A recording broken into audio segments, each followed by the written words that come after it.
on, some red on it, black headgear, a couple white knee pads.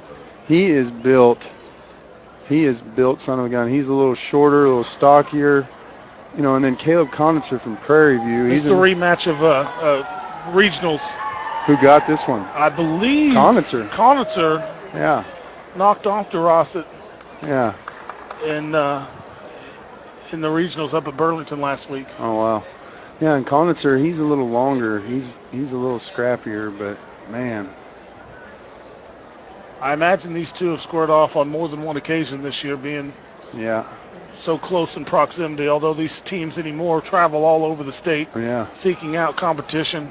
Konitzer, he's got that black singlet with green trim. What's that on his back, Aaron? I believe that is the buffalo skull. Oh, okay. Prairie View Buffaloes. Oh, yeah. Fort Scott Tigers. He's got the red little tiger stripes going up the side there. Yeah. I like these final singlets. They're metal round singlets. Yeah. Guys go in, change them out, and come out here all fancy. Yeah. The whole sporting world can thank wrestling. I believe wrestling was the first sport to start sublimating different things and stuff like that. Now you're seeing it a lot more at different levels of uniforms and sports. I saw some basketball uniforms the other day that were that were sublimated and the numbers, all of it completely. Wrestling pioneers in sublimation. Hey, that's awesome. I'm trying to give them some credit where credit is due. Wrestling is always the other sport that seems to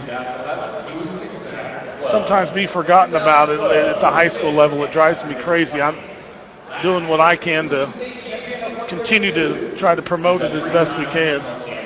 What's the other sport? That's what I sometimes think, that wrestling is considered the other sport. Oh, you're not going to get me to talk about. Oh no, that's just by people. Those people are confused. You're just hanging out with the wrong crowd, man. Well, that very well may be. I've been told that on more than one occasion. You're not exactly hanging out with the wrong crowd. I agree with you. I think that gives us a little bit of a chip on our shoulder. It gives us a little bit extra as far as the work ethic goes.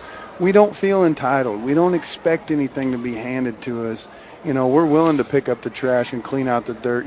So I don't think that's all bad that we. I've never met a wrestler that didn't have a chip on his shoulder. So I think that comes with the territory. Yeah. You've been in enough fights, and it starts to happen naturally, I think. Yeah. I don't see this one being a lot of action. No, not a lot of technique. I think both these guys know that they're going to have to scrap, and it's going to be a hard-fought win for whoever comes out on top. Just watch them this weekend. But is this a one big move type of match? I don't think so. I think this is. I think this is one takedown that it's like, I'm going to impose my will. The guy with better conditioning, the guy that wants it more in the third period. But hey, back points, you never know when those are coming. Dante Boost, that was still impressive the way he did that. Absolutely. Took a chance right at the edge of the mat. It worked. That's you see it all the time, those moves thrown at the edge, and this time it worked very well. Absolutely. Yeah, and definitely that's the game plan for our Fort Scott guy, Drossette. How do you say that? Durossette, Jacob Durossette. Well, he's got a great first name, I'll tell you that. But, yeah, that's definitely his game plan. Being the stockier guy, he wants to stay down, he wants to stay low and hold position. That's the second or third time there that Konitzer has drove him off the mat. And Konitzer's using his length. He's opened up quite a bit more. And I tell you what, Konitzer, depending on their conditioning, the way Konitzer's wrestled the first. But Konitzer's a returning state champion, too. Yeah, he pulled a huge upset against Kyle Wilson from Walmego last year. I think Wilson was undefeated going into the match. And, I watched his Konitzer since he was a sophomore, and I've been impressed with him. But I think he expended more energy in that period, and that might come into play later on here. Alvin Metcalf over here. Two in the corner, and Metcalf is wearing the concrete out over here, pacing back and forth, coaching from. We were seniors the same year in high school. He was a stud. He was one of those guys I don't think I would have wanted to make mad. Fort Scott's had some definite athletes over the they've had some good over guys the years. over the years. Good coaches, and we've got a Fort Scott boy up now, Victor Hughes. His brother had a great tournament today. I thought so too. Yeah, John Hughes had the most exciting match of the quarters, beat undefeated Peden from Goodland, and then he came back and did it again for third and fourth, and it was a comeback win both times. Very impressive day today. Wow. But yeah, Victor, he's one of those good SEK boys. Nice job by Durossette to get out there, making one. I think Alvin's he wrestling over here on the side as well. He couldn't make weight, but man, you put him out there, he'd have a full gas tank, I guarantee you. Konitzer's not going to let him play the edge. He backs up and gets back in there. Man, this guy is solid, Durossette. He is solid. Konitzer is right there to counter every move he makes. I think right now Durossette is being a little bit more of the aggressor, but at times you've got to be able to counter each of those moves and defend it. Yeah, Konitzer, he's long and he's using like wrist ties and shots to try to get in there, and Durossette is just staying tight, keeping his elbows in. He's staying in good position. He's fighting those shots off.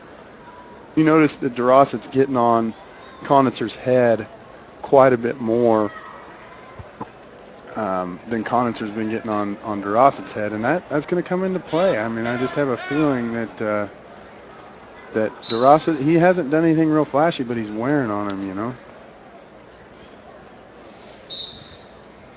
He's a grinder. Durossette's a grinder. 1-0, Durossette leads. 19 seconds remaining in the second period. There's a drag. Durossette looked like he had a corner and angle for a second there, but Konitzer did a good job of squaring up on him.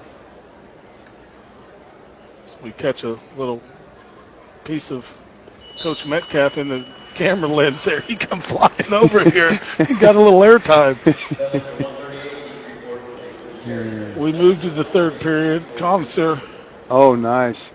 Konitzer picks down. Durossette says, nope, we're going on our feet for this one, buddy. 1-1 right away to start the third. He didn't want to get reversed.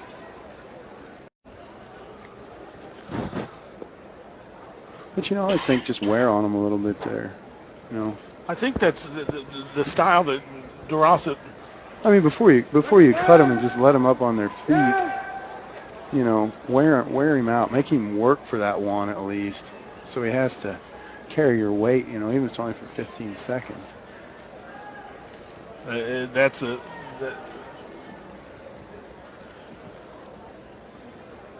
big gamble to give up 2 points though on a reversal. I understand. Oh, yeah, 100%. If you don't feel 100%, I agree with you. If you don't feel comfortable in being able to keep him down and not giving up one instead of two, I think that's the wise decision.